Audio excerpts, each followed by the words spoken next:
So after about 120 hours or so, I finally finished Legend of Zelda Tears of the Kingdom.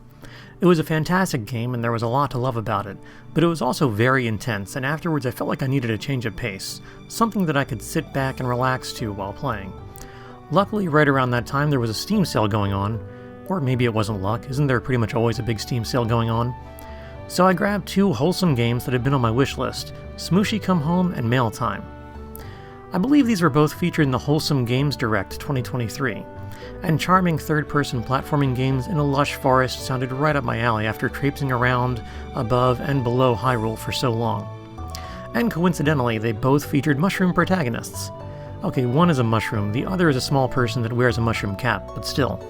In Smushi Come Home, you play as Smushi, a cute mushroom person that is carried away from his siblings by a bird and must now make his long journey back through the forest.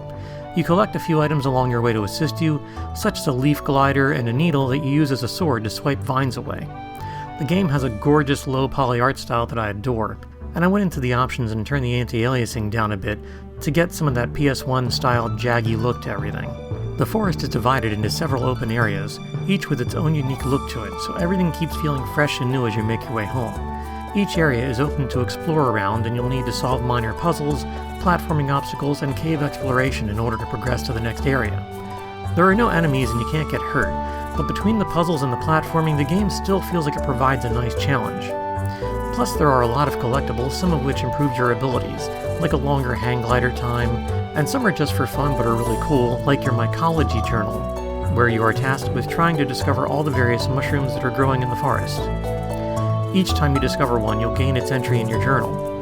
They are all real-world mushrooms, so you get to learn a bit about each one from your journal entry, which I really enjoyed. I finished this game only missing one mushroom. In Mail Time, you play as a new mail scout out on their first day on the job. You'll start with one piece of mail to deliver, but this will quickly snowball into several mail-delivering tasks as you talk to all of the charming residents of the area. Like Smushi Come Home, Mail Time is a third-person, low-poly platformer. The world of Mail Time is much more condensed, however, with one large area to explore. The majority of the game is simply talking to the town's inhabitants and carrying out missions. Most of the time will involve delivering something to someone else, but might also have you collecting certain items around the map. Luckily, all the people you talk to are pretty delightful, have great designs, and are well written. By the time you come to the end of your game, you'll have gotten to learn a little bit about each person and help them in some way.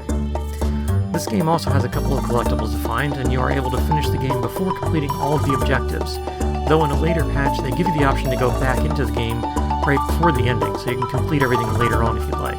Overall, these two titles come highly recommended, and felt just like the thing I needed after my long journey of saving Hyrule. If you're in need of an indie game with a smaller time commitment but loaded with charm, I'll put links in the description below.